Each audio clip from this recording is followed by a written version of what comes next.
El Nahual de Veracruz. Historia basada en la experiencia de Joel Domínguez. Escrito y adaptado por Tenebris para relatos de horror. Los que somos originarios de Veracruz hemos escuchado al menos una vez alguna historia de brujas, nahuales o luces circulares que vuelan por el cielo a ras del piso. Por mi parte les contaré una historia que sucedió hace 30 años. En ese entonces mi abuelo se quedó sin trabajo. Luego de 20 años de dedicar su vida a una fábrica, esta se declaró en quiebra. De esta forma, mi abuelo se dio la tarea de conseguir un nuevo empleo. Luego de 2 semanas de búsqueda consiguió uno que además estaba muy cerca de nuestra casa. Era un rancho pequeño que necesitaba de un encargado y mi abuelo fue el mejor candidato para el puesto. En este lugar contaban con 2 caballos, 12 vacas, un toro y un montón de gallinas y patos. Su trabajo consistía en ordeñar a las vacas, alimentar a los animales y componer las cercas. El rancho quedaba cerca de nuestra casa y para mí era un gusto salir de la escuela para ir a buscarlo. En ese tiempo cursaba el 3er año de primaria. Llegaba a la casa a comer, me cambiaba el uniforme y me corría rumbo al rancho. Una vez ahí ayudaba a mi abuelo a recoger los huevos de las gallinas y a tirarles maíz. A veces a escondidas me dejaba subir al caballo. Los dos prometíamos no decir nada, ya que mi madre solo me dejaba visitarlo bajo la condición de no hacer nada peligroso. En las tardes nos sentábamos alrededor de una fogata y él me contaba historias del pueblo. Como que en el llano había una luz que si la mirabas fijamente hacía que te perdieras entre la maleza. También me contaba que había mujeres que se convertían en aves grandes como guajolotas, y que había hombres que tenían la capacidad de transformar su cuerpo en el de un animal. A estos brujos se les llaman nahuales, y al parecer hay bastantes por la región. En el rancho había un banco de arena y una hectárea donde se sembraba una especie de caña a la cual se le conoce como Taiwán. A su alrededor había mucho pasto, árboles y monte. Algunas tardes ayudaba a mi abuelo a componer la cerca. En los campos había un viejo tractor y allá cargábamos las herramientas y cosas que se ocupaban para un mantenimiento del rancho. Uno de esos días, en la esquina más apartada del terreno, encontramos los restos de una fogata. Esto se nos hizo muy raro, ya que a los alrededores había muy pocas casas y alejadas.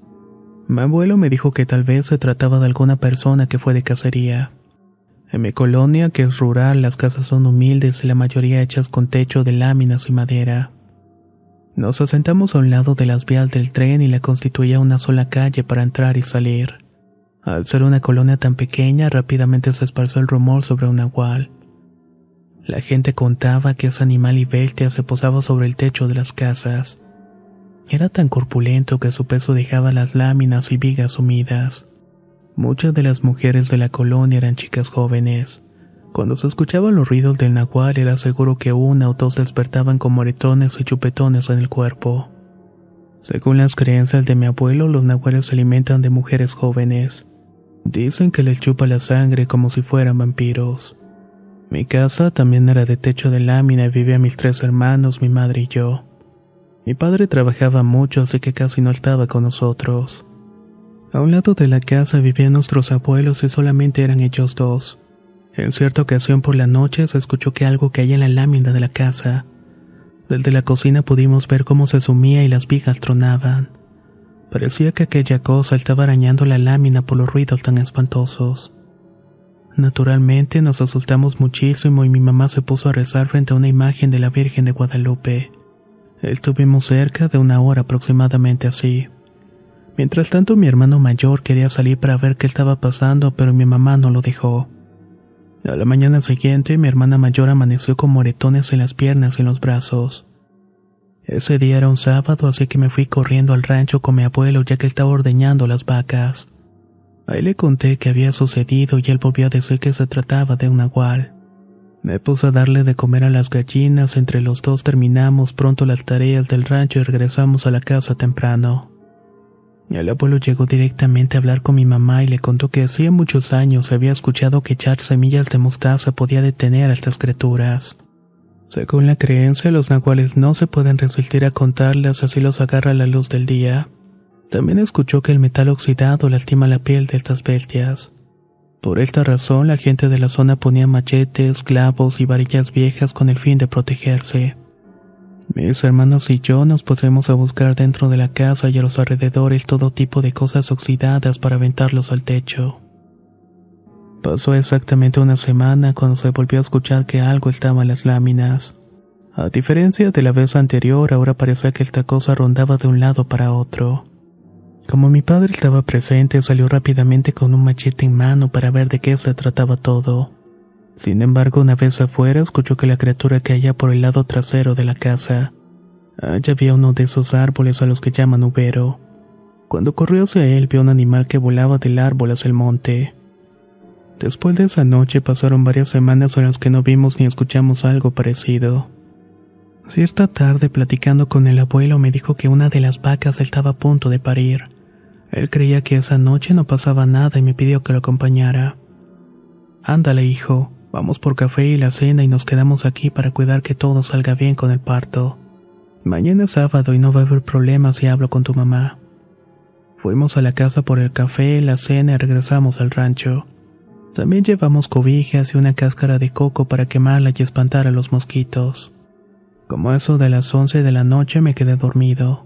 Mi abuelo me tapó con una de las cobijas mientras esperábamos que la vaca diera luz. Tanto las vacas como nosotros estábamos ubicados en el establo donde mi abuelo hacía la ordeña. Dormía plácidamente cuando escuché que mi abuelo estaba chiflando. Me desperté y por la oscuridad imaginé que sería entre las 12 y la 1 de la madrugada. Le pregunté al abuelo qué estaba pasando y me contestó que las vacas habían salido. Entre ellas estaba la que estaba cargada.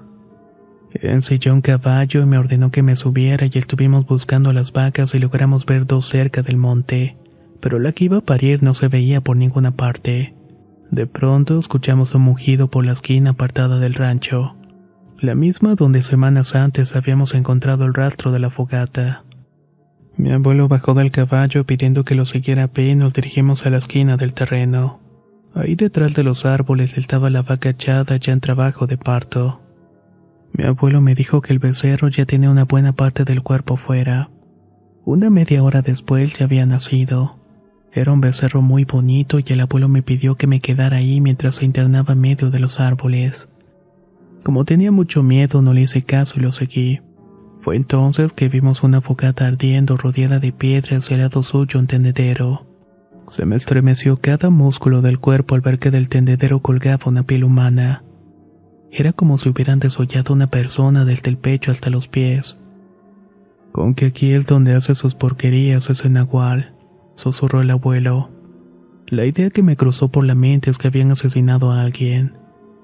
Mi abuelo por su parte sacó una lima y dibujó su machete a 2 cruces, una de cada lado. Luego se volteó para mirarme y me pidió que me quedara cerca de los árboles y me escondiera ahí. Que escuchara lo que escuchara y viera lo que viera, no tenía que salir. Si algo me pasa, vete corriendo con tu mamá y le aviso lo que pasó. En ese momento no estaba para desobedecer a sus palabras, así que me fui a esconder detrás de un árbol. Por su parte tomó la piel y la echó al fuego y mientras ardía salían chillidos de la piel. Eran muy parecidos a los que hubiera hecho una persona. Mi abuelo se escondió detrás de otro árbol y estuvo alerta ahí con su machete en mano. Una media hora después algo cayó muy cerca de la lumbre. Era una especie de sopilote pero mucho más grande y el animal gritaba de forma horrible como si estuviera agonizando. Mi abuelo se apresuró a darle de machetazos muy fuertes y mientras tanto el animal rodaba y podía escuchar desde mi escondite cómo le crujían los huesos. Su figura estaba cambiando una más grande y ante nuestros ojos. El nagual se estaba transformando en un burro. Al recibir otro machetazo se vio una luz y aquello fue parecido a un rayo, acompañado de un ruido estruendoso. Dimos que de esa luz caía a la tierra y se transformaba en una serpiente. Yo estaba al borde del desmayo, pero mi abuelo nunca titubeó. Sin dudarlo, le arremetió un machetazo a la víbora que comenzó a retorcerse en el suelo. Este otro animal también se fue transformando en otra cosa. Le salieron brazos y piernas hasta que tomó la forma de una persona pequeña. Se le veían los huesos del pecho y de las piernas. Mi abuelo le preguntó quién era, pero esa criatura no paraba de llorar. Solo habló para pedirle que lo dejara sacar sus piernas del fuego porque se estaba quemando viva. No te voy a dejar hasta que me digas quién eres, respondió mi abuelo. Esta aberración seguía repitiendo que lo dejara sacar las piernas porque era lo único que necesitaba. Su voz era chillona y aguda. El abuelo ya estaba impaciente y se acercó para darle otro machetazo, pero en eso la persona nana se transformó en un ave. Se acercó hacia el fuego y con sus garras tomó la piel chamuscada para levantar el vuelo. Mi abuelo alcanzó a aventarle el machete que se impactó contra el animal. Se escuchó otro grito desgarrador, pero no cayó al suelo. Siguió volando hasta que la vimos desaparecer por completo. Solo entonces mi abuelo me dijo que saliera de mi escondite. Me pidió que me acercara a ver algo y notamos que el último machetazo le había rebanado 2 dedos. Eran extremidades completamente humanas tiradas a medio del pasto. El abuelo los envolvió en un pañuelo y nos fuimos al rancho en el caballo y del rancho hacia la casa. Mientras nos acercamos fuimos descubriendo un montón de gente que estaba parada fuera de las casas con lámparas en la mano. El abuelo preguntó qué sucedía y le respondieron que desde hacía un rato se escuchaban los gruñidos de un animal que andaba entre las casas. Mis papás y mis hermanos también estaban ahí con un visible temor en el rostro. El abuelo les fue contando lo que había sucedido en el rancho y como prueba les enseñó los 2 dedos que llevaban el pañuelo. Si queremos saber quién es, debemos buscar a una persona que le falten 2 dedos y el todo. Eso fue lo que sugirió. Entre todos los vecinos decidieron comenzar a buscar en ese momento entre ellos para ver si faltaba alguien. Fue como un pase de lista que hacían en las escuelas y cada quien debía contestar presente. Cuando llegaron al nombre de Juan, un señor que era oriundo de Santiago Tuxtla no contestó. Este señor tenía 2 años viviendo en la colonia solo y sin familia. A mí me bajaron del caballo para que me quedara con mi mamá, pero el abuelo y los demás miembros de la comunidad fueron a la casa de Juan. Dentro no había nadie, solamente sus pertenencias, en las que encontraron envases de vidrio con animales muertos. Tenía ropa de los vecinos y varios objetos que había robado. Don Juan nunca regresó a la colonia, pero al año siguiente, muy cerca de los árboles del rancho, encontraron una piel humana disecada y al lado un pájaro enorme de color negro muerto. La gente aseguró que se trataba del nahual que mi abuelo mató esa noche. Esta historia la cuento a decisión de creerla o no. Ya es cosa de ustedes. Solamente les voy a decir que yo la viví de primera mano y juro estar diciendo la verdad. Si llegan a venir a Veracruz pueden preguntar por estos sucesos y muchos les dirán que son ciertos. En el mundo hay muchos seres sobrenaturales a los que no les importa dañar a otros para lograr sus ambiciones. Lo único que nos queda es aferrarnos al poder de Dios porque es el único que puede contra todo mal. Muchas gracias por escucharme.